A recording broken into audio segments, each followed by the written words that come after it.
How have our consumption preferences changed during the pandemic?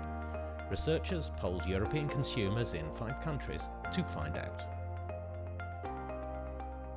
Hello, Steffi, welcome. Hi, a pleasure to be here. Now, Steffi, in the early days of lockdown following COVID-19, then government support more or less everywhere was given to every sector. That was justified at the time, was it? Yeah, I think we must all recall that at the time there was just so much uncertainty. So lots of uncertainty about the virus itself and hence also about the size and the length of the health crisis. And it seemed to me that politicians were initially hoping that this health crisis will be soon over and we will all go back to normal pretty soon. So if such an optimistic scenario would have actually played out, then definitely it would have been the right thing to keep all businesses alive. And then, with a swift return to normality would have been possible, where businesses would have just picked up things where they left them in March. And even if politicians were not sure how long or whether this crisis will be shortly lived, this immediate and massive fiscal response bought us the time to understand better what is actually going on and to think about what to do next. So yes, initially I would say the substantial and horizontal support was very well justified. Well, we're now gone a long way beyond that, haven't we? And is your argument here that perhaps the time for that horizontal support is over? Yes, I think so. And I think because, I believe it will still take a serious amount of time until this infection risk is under control. So what does it mean for us? I think it means that we might not go back to the old normal because human behavior just adapts to new situations. And the longer this pandemic lasts, the more likely that humans will get used to this, create new habits, and permanently change their behavior, including consumption.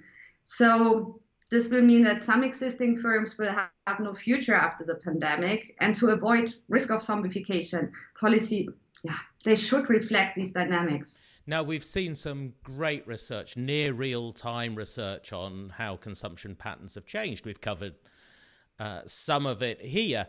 However, in all of that, then why consumption has changed is very often guesswork. Is it important to know why?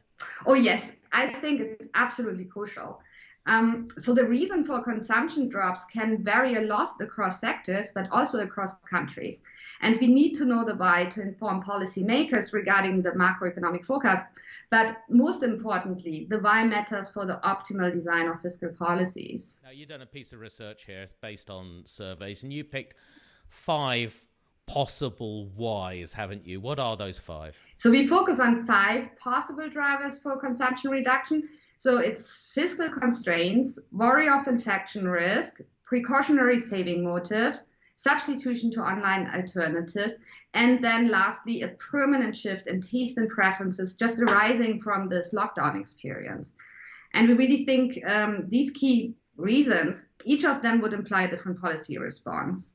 So and if you were interested in the buy for consumption reduction, when shops, everything, when the economy was actually open. And that's why we did this survey in July, just after the second lockdown. All lockdown and travel restrictions were completely lifted at that time in the 5 countries we're looking at. Yeah, can you give me an example of that? It's interesting, isn't it, of why the same response but with a different motivation would mean that one policy was right in one case, but it would be completely wrong in another case? Yeah, sure. Let's assume that the policy goal is to increase consumption to the pre-crisis normal. Okay? I mean, it's debatable, but let's assume this is the policy goal. Then, if a large proportion of households would reduce consumption just as a result of financial constraints, then policies like VAT cuts would make sense. Because in this case, the VAT cut would just increase consumption again. And this is actually true for any subsidy or other tax cut that reduces the pricing of products and services.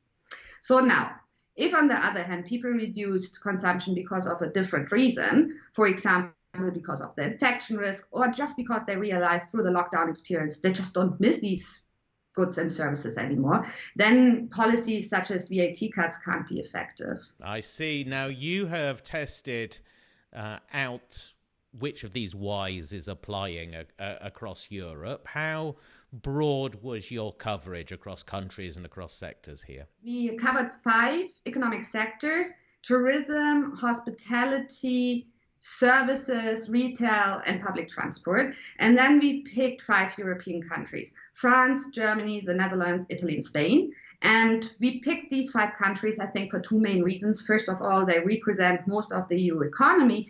But second, the severity of this health crisis differed quite a lot across these countries, at least at the time of the survey. And then for us researchers, it's really nice to explore this variation. So the sample size is 7,500 households. And for each country, the samples are representative for the general population, at least in terms of age, gender, education, and occupation. So looking at the results, not surprisingly, you found that the experience of COVID-19, the fear of infection, has meant that households tended to cut their consumption. Exactly, yeah. So we find across all sectors, all countries, that in July, a large fraction of households consumed less or not at all compared to before the COVID-19 outbreak. And then we asked these households, why do you consume now less than before? And then we find that the infection risk is by far the most reported reason. And this holds really for all countries and sectors.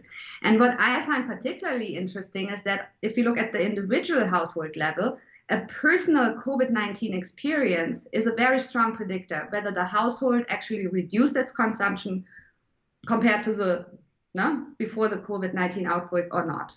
That's quite interesting, isn't it? Because we had that debate. You don't hear it quite so much now, but we certainly had that debate at the time about whether we were doing more harm by locking down the economy, or whether it was health against the economy, wasn't it? And from what you're implying there, it seems that wasn't really a trade-off. Exactly. So I really don't think there is a trade-off, at least given our results so far, but also what you read now.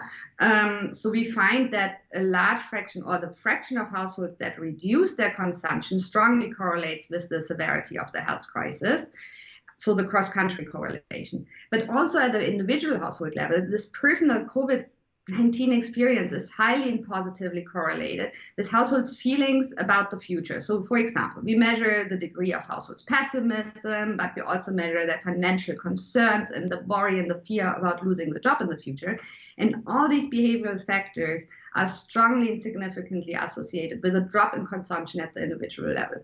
So given our data, we really have to conclude, if you want to keep consumption up, you need to keep the virus spread under control and the infection risk low. Now, interestingly, looking at the other motivations as well, I see that many consumers found out that they didn't really miss things. I think it was, let's have a look, it was restaurants in Germany and hairdressers in France. They didn't really miss spending that money.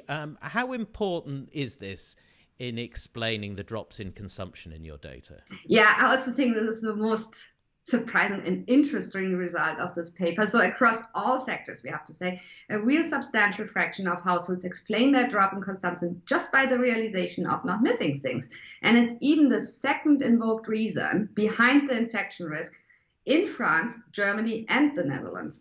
So in terms of magnitude, maybe I just give you some numbers. Now, so for example, the fraction of households that realize that they do not miss using services such as going to the hairdresser anymore amounts to 23% in France, 19% in Germany and Italy, 14% in the Netherlands, and 10% in Spain. So this realization of not missing it is really an important part of explaining the consumption drop.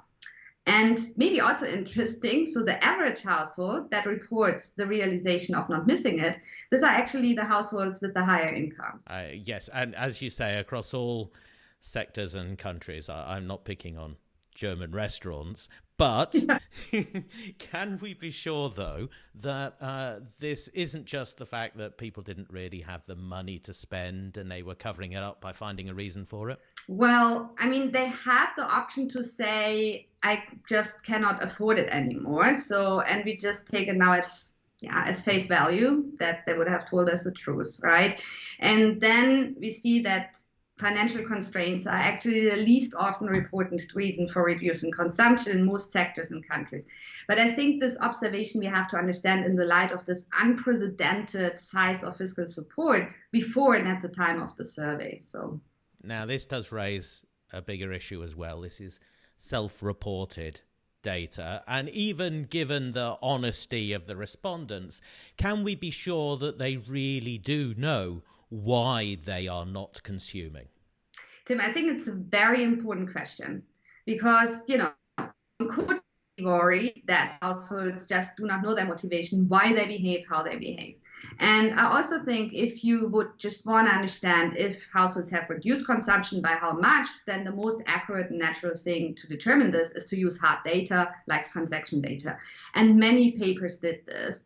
But however, I think there are limits on what we can learn from this reveal preference approach, because there's crucial information about the why, the reason for the changes in people's consumption behavior, we cannot easily detect like this.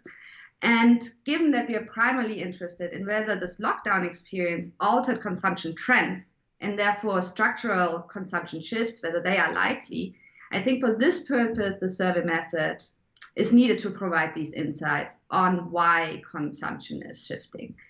And maybe I should add that recent research actually studies this difference between the survey data and revealed consumption expenditures. And this research shows that self-reported data works very well in predicting consumption behavioral changes and estimating population aggregates.